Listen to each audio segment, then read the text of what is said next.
We've all seen the movies, the stories where the complete unknown takes on the best player on the field and somehow comes out on top. While this David versus Goliath story didn't end the way we all wished, what we saw in the wildcard round of the playoffs was something special. Taylor Heinicke, who was a former undrafted free agent, absolutely killed it in his first start in Washington. He almost outdueled the greatest quarterback of all time. While you may think I'm being facetious, Heinicke's impressive performance started on his very first pass. He launched the ball deep, and if it weren't for a drop, Washington would have been in scoring position shortly. Washington lined up in shotgun tray left. They had two tight ends on the opposite sides of the formation. They then motioned Antonio Gibson from the backfield to the right side. This was Heinicke's tell to see if the Bucs were in man or in zone coverage. Since nobody trailed, this is a pretty good indicator that the Bucs were in zone. They ran cover 6 drop 8 on this one. They wanted to see if they could confuse Heinicke on his first snap into making a mistake. From the offensive side, Washington ran a verts concept. The goal of this play is to create a 2-on-1 with the safety. That's what happened here. Since Winfield jumped on Logan Thomas, Cam Sims was able to find space between zones. His seam route was open up the left hash, and Heinicke actually gave him a well-thrown ball. Unfortunately, Sims couldn't hold on to it. The pass fell incomplete. This should have been a 40-yard gain. Instead, the Bucs forced Heinicke to throw underneath on third down, and Washington punted on the following play. While Cam Sims dropped that last pass, he more than made up for it on the very next drive. On third down, Washington lined up with a trips bunch to the right. They ran a play called F-drag smash. What happens is the tight end runs his drag aiming to sit in between zones at the first down. Meanwhile, the Z and Y receivers run a route combination called smash. This is a high-low concept great against two high defenses. What happened is the Bucs ended up blitzing and only dropped 6 into coverage on this one. There were 3 defenders covering the 3 receivers on the right side of the field. Since there's a clear miscommunication between the 2 outside defenders, Sims was left wide open.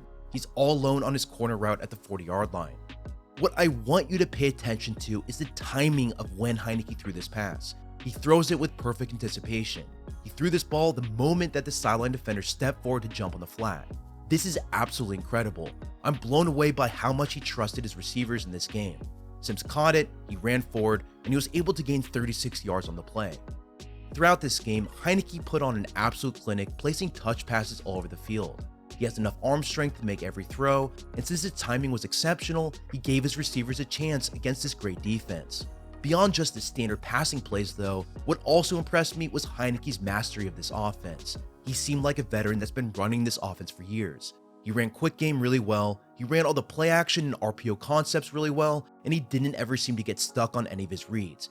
He progressed well and even found his checkdowns. Honestly, it took me a long time to find anything wrong with this game.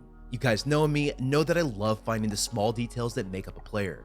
It took me until the fourth quarter to finally see something that I didn't really like. Heinicke was late on a throw that was almost intercepted. Now, to give you context, Washington was down 12 at this point in the game. Even in my most hated play made by this quarterback, I can actually excuse this one considering the situation. He was trying to make something happen, but he was just a bit late on his throw. This was a second down from the 11-yard line. After lining up an empty set shotgun with a bunch to the left, Washington ran double skinny post routes. These were meant to find space between zones. The left receiver Cam Sims was open on this one. If Heinicke threw the ball the instant that Sims broke, this would have been a touchdown. However, the ball was a half a second later than it should have been. This is the difference between a touchdown and an almost interception. Now, I mentioned earlier in this breakdown that Heinicke has enough arm to make every single throw. While this may be the case, he doesn't have the whip that the star quarterbacks have.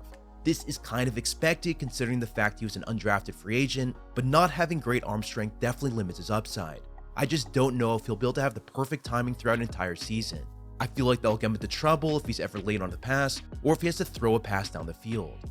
While this is probably the only negative I saw from a film perspective, Heinicke really did have a great performance. His timing was impeccable on all levels of the field. His placement and accuracy on digs and outs was also really impressive. Even when his receivers dropped 5 passes, Heinicke was still able to move the ball pretty effectively against his defense. The final thing I'm going to bring up is that the Bucs really tried to unsettle Heinicke with a variety of blitzes and coverages. Even under immense pressure, Heinicke was still able to make plays. He did some Matrix-style dodges that I had no idea anybody could do. He did them to gain yards on the ground with his legs.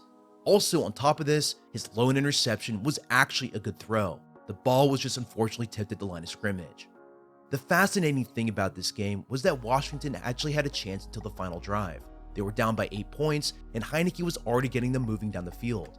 However, inaccuracy, a poorly timed drop, and pressure were the main reasons why their season ended right there. Now, as a Washington fan, this part was disappointing, but honestly, I was so blown away by Heinicke's performance that it was just fun to be along for the ride. I really hope to see more of him in the future. Speaking of that, Heinicke is a restricted free agent this offseason. Since he was undrafted, giving him an original round tender doesn't exactly make sense. I think Washington should pony up and give him a first round tender. That way he gets paid a reasonable salary while also allowing Washington to secure his rights for the next season. Now, even though Heinicke did have a great performance, I don't think this impacts their future plans that much. They of course can't name him the starter even though he looked really good. All we have is a 1-game sample size and a few other seasons where he unfortunately got injured. While this may be the case, I think they should tender him like I just mentioned, and then they should allow him to compete for the starting job next season. Line him up against Alex Smith and a rookie quarterback that Washington will likely draft, and this could be a really fun offseason. Overall, I'm very impressed by what I saw on film. Heinicke was incredibly accurate. If his receivers didn't drop those 5 passes I mentioned earlier, he would have led the entire wildcard round quarterbacks in completion percentage over expectation. He was that good in this game.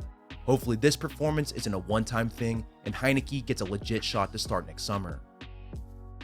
Well, that's all I have for you. Thank you so much for watching. I really hope you enjoyed this video. If you did, feel free to hit the like button and also subscribe to my channel as well. Thanks again. For my latest updates, follow me on Twitter at SamuelRGold.